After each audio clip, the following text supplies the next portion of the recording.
I was genuinely shocked to see that Oklahoma State had fired Mike Gundy on Tuesday afternoon.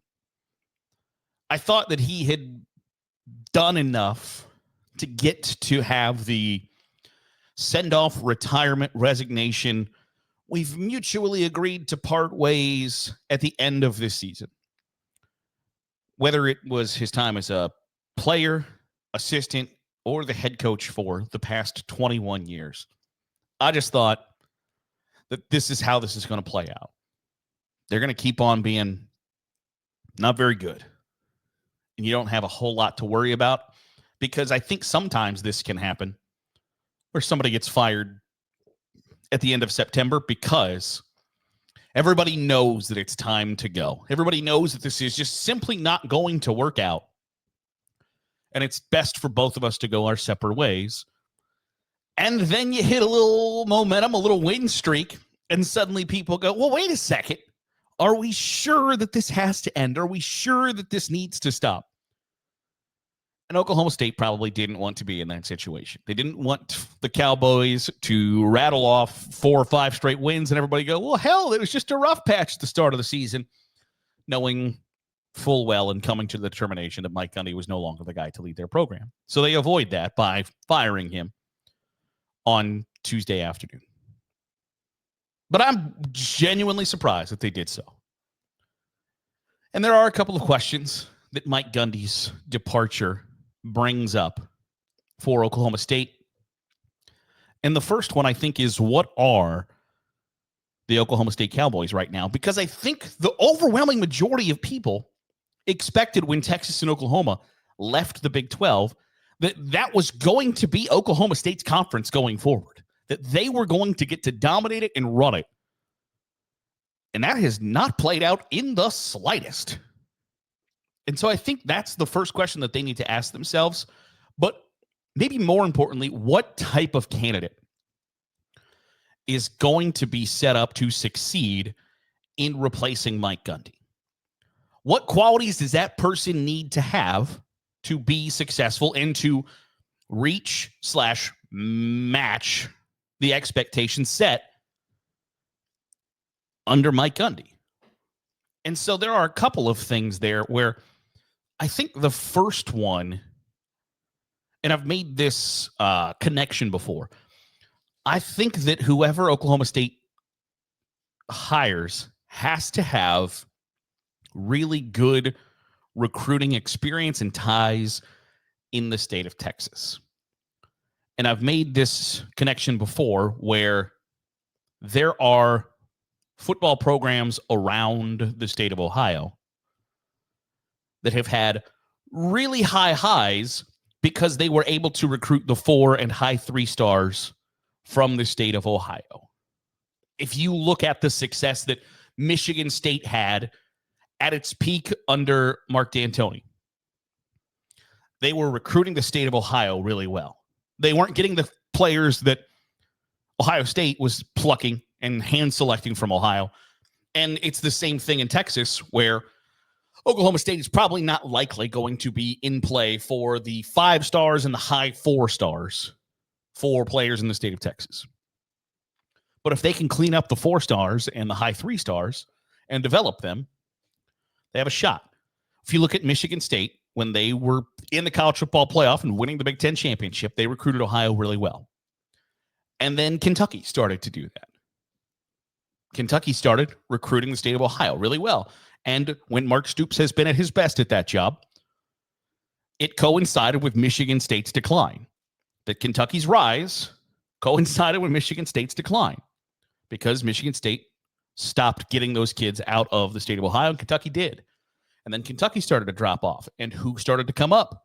Cincinnati, because Cincinnati started getting those kids from the state of Ohio. And I think that's Oklahoma State's should be their target is, no, we are not going to beat the likes of Texas, Texas A&M, Oklahoma, Florida, Georgia, LSU, Ohio State, USC, every Notre Dame, every other school in the country that's going to recruit the best players in the state of Texas. But if we can beat out the Baylor, Houston, SMU, TCU, Texas Tech, if we can beat out those schools for the next crop of players, the next tier of players in the state of Texas, we can return to prominence.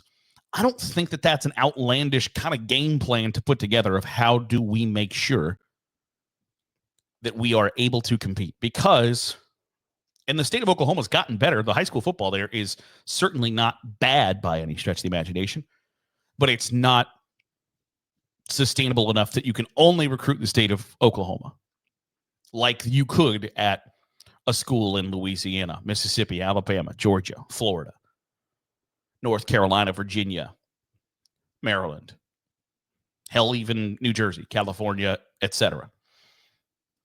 It's just not that talent rich. So I think there has to be some, either it's the head coach who has enough name recognition to sway high school football players in the state of Texas to go, oh, damn. Or that coach surrounds themselves with people with Texas high school football ties. And then I also think you probably need to have, and I wonder how viable this pathway is in the future, but somebody who has experience in Mississippi and Kansas junior college football. Because if you can pull those players out of Mississippi and Kansas junior college, Oklahoma State is not a bad place. It's not, what is the politically correct way to say, because people always get mad when you bring this up. Oklahoma State is not the most challenging academic institution. That feels like a nice way to say it, especially if you are coming out of junior college. Oklahoma State is not Harvard, Yale, etc. It's not a bad school by any stretch of the imagination, but it's also not all that difficult, especially if you're a football player. Neither here nor there. So if you need to find ways to get high class talent that not everybody else is doing, because I don't think Oklahoma State, and I'm a big proponent of this. I think that there are schools in every conference that need to do something drastically different schematically to have a chance to compete. There's a reason Army, Navy, and Air Force run the option out of the flex bone offense, because they can't line up in the I formation and shove you around. They aren't going to be able to get the best quarterbacks and wide receivers to throw the football every play. So they have to do something different. When Texas Tech was reaching its heights under Mike Leach, or Purdue under Joe Tiller, they were doing things drastically different than everybody else was. And I think Oklahoma State is somewhat in that situation where if you are going up against other teams in the conference, you're recruiting the same kids, what separates Oklahoma State apart compared to Baylor, not SMU in the Big 12, but Baylor, Houston, TCU, Texas Tech, hell, Arizona State, Utah, Colorado? What separates Oklahoma State from that pack? You have to do something different, either offensively, defensively, one of those two. And so I think it's the same thing in the recruiting area. If you're not going to be able to separate yourself from other schools in your conference, how do you find success? And I think those are legitimate questions. I think when you start talking about people who are candidates, is it and I don't know the answer to this question, is it an up-and-comer from a group of five school? Is it someone like John Summerall at Tulane? I would guess that he feels he probably has a chance to get the Florida job should it come open, or have the chance to replace somebody like, if Lane Kiffin were enticed to take the Florida job, could John Summerall take the Ole Miss job? I don't know. And we've talked in the past about our Virginia Tech or UCLA trying to jump the line to get to John Gruden first, because it increasingly feels like somebody just might hire John Gruden during this coaching carousel. Is it a big name recognition person? For instance, if Sam Pittman gets fired at Arkansas, is Bobby Petrino going to be his replacement? I don't know, but could Bobby Petrino be the name at Oklahoma State? Depends on what the Cowboys are willing to put up with. Is it an up-and-comer from a group of five like John Summerall or Trey Lamb, who just beat Oklahoma State at home as the head coach at Tulsa? Only has a year of FBS experience.